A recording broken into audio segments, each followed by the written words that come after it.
El lóbulo frontal es un logro supremo del ser humano. El lóbulo frontal. Este lóbulo frontal nos proporciona la característica de cambiar nuestra mente. Lo que nos distingue de las otras especies es lo que ocupa el lóbulo frontal en proporción al resto del cerebro. El lóbulo frontal es el área del cerebro responsable de la intención firme, de la toma de decisiones, de regular el comportamiento, de la inspiración. Es la sede de lo que nos hace recabar información del entorno, procesarla y almacenarla en el cerebro para luego tomar decisiones o escoger de forma distinta a como lo hemos hecho en el pasado. El cerebro está formado por células nerviosas diminutas llamadas neuronas. Estas neuronas tienen ramificaciones muy pequeñas que salen de ellas y se conectan a otras neuronas, formando así una red neuronal. En cada punto de conexión se incuba un pensamiento o un recuerdo. El cerebro crea todos los conceptos a partir de la ley de la memoria asociativa. Las ideas, los pensamientos y los sentimientos están construidos e interconectados en esa red neuronal y todos pueden relacionarse entre sí. El concepto y el sentimiento de amor, por ejemplo, están almacenados en esa extensa red. Pero creamos el concepto del amor a partir de muchas ideas distintas. Algunas personas conectan el amor con la decepción. Cuando piensan en el amor, experimentan el recuerdo del dolor, el pesar, el enfado e incluso la cólera. La cólera puede estar relacionada con la pena, que puede estar relacionada con una persona concreta que vuelve a estar conectada con el amor. ¿Cómo podemos decir que hemos vivido plenamente todos los días si solo experimentamos las mismas emociones a las que tenemos adicción diaria? Lo que en realidad decimos es, tengo que confirmar quién soy y cuál es mi personalidad. Tengo que hacer esto, tengo que ir allí, tengo que ser así. Un maestro es alguien completamente distinto. Es alguien que ve el día como una oportunidad en el tiempo de crear avenidas de realidad y emociones venideras, de realidades venideras, que convierte el día en una fertilización de infinitos mañanas. Hay una parte en el cerebro llamada hipotálamo. El hipotálamo es como una mini fábrica. Es un lugar en el que se reúnen determinadas sustancias químicas que se corresponden con determinadas emociones que experimentamos. Esas sustancias químicas se llaman péptidos. Son pequeñas cadenas de aminoácidos. En esencia, el cuerpo es una unidad de carbono que fabrica en total unos 20 aminoácidos distintos para tener la fórmula de su estructura física. El cuerpo es una máquina que produce proteínas. En el hipotálamo, cogemos una pequeña cadena de proteínas llamadas péptidos y las ensamblamos en determinados neuropéptidos o neurohormonas que se corresponden con los estados emocionales que experimentamos diariamente. Así pues, hay sustancias químicas para el enfado y hay sustancias químicas para la tristeza. Y también hay sustancias químicas para sentirse víctima y para la lujuria. Hay una sustancia química para cada estado emocional que experimentamos. En el momento en el que experimentamos un estado emocional en el cuerpo o en el cerebro, el hipotálamo ensambla de inmediato el péptido y luego lo suelta por la glándula pituitaria en el flujo sanguíneo. Cuando llega a la sangre, sigue su camino hasta distintos centros o distintas partes del cuerpo. Cada célula del cuerpo tiene receptores en el exterior. Una célula puede tener miles de receptores estudiando su superficie, abriéndose al mundo exterior de alguna forma. Cuando un péptido atraca en una célula, literalmente, como si fuera una llave que se mete en una cerradura, se coloca en la superficie del receptor. Se pega a él, lo mueve y, como si llamara el timbre de una puerta, manda una señal a la célula. ¡A divertirse!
La mente crea nuestro cuerpo, literalmente. Pero todo empieza en la célula.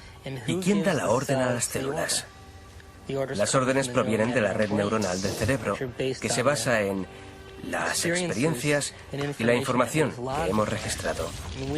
Para la vida usamos una determinada caja de soluciones que provoca que la química entre en acción. En consecuencia, para que podamos cambiar la química, tenemos que transformar la red neuronal. Eso significa que tenemos que cambiar nuestra identidad, que tenemos que cambiar de actitud o cambiar la manera como interactuamos con el entorno. Y si seguimos siendo la misma persona y seguimos experimentando las mismas actitudes, no hacemos más que reforzarnos a nosotros mismos como identidad. Una vez di unos cursos en una cárcel de mujeres. Todas eran heroinómanas y les expliqué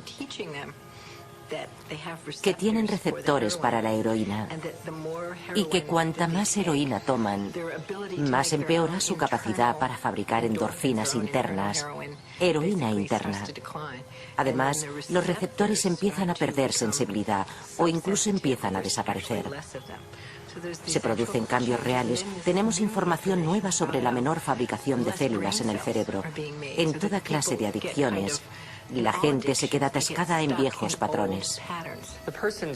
La vida mental de una persona pasa a ser dominada por el dolor y este impregna todo lo que percibe. A veces, la forma como reacciona, todo lo que hace, está completamente relacionado con el dolor que siente. Una de las características de los receptores es que cambian de sensibilidad. Si los receptores de una droga o de un fluido interno determinado reciben durante un largo periodo un bombardeo intenso, se retraerán literalmente. Habrá menos o estarán conectados de una forma que los insensibilizará o los reducirá en número. De modo que la misma cantidad de droga o de fluido interno provocará una reacción mucho menor.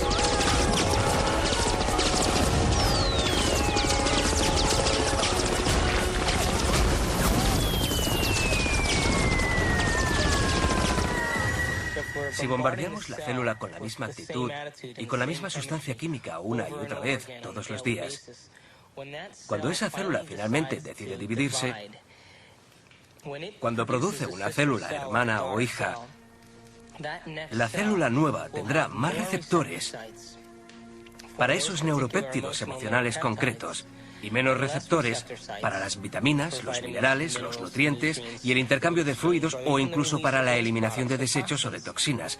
El envejecimiento es el resultado de una producción de proteínas incorrecta. ¿Qué nos ocurre cuando envejecemos? La piel pierde elasticidad. Pues bien, la elastina es una proteína. ¿Qué les pasa a las enzimas? ¿No digerimos tan bien? ¿Qué le pasa a la sinovia? Son proteínas que se vuelven frágiles y rígidas. ¿Qué les pasa a los huesos? Que se debilitan. Así, todo envejecimiento es el resultado de una producción de proteínas incorrecta. La pregunta que surge es, ¿de verdad importa lo que comamos?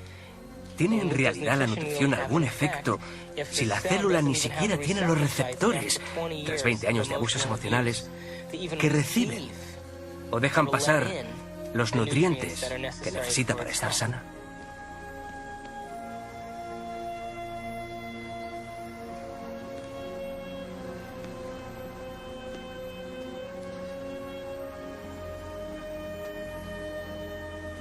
La mejor manera de conocer los pensamientos de una persona es a través de sus adicciones. Las adicciones continuas de sus pensamientos las 24 horas del día en un continuo de las emociones que se manifiestan en el cuerpo. Así conocemos sus pensamientos.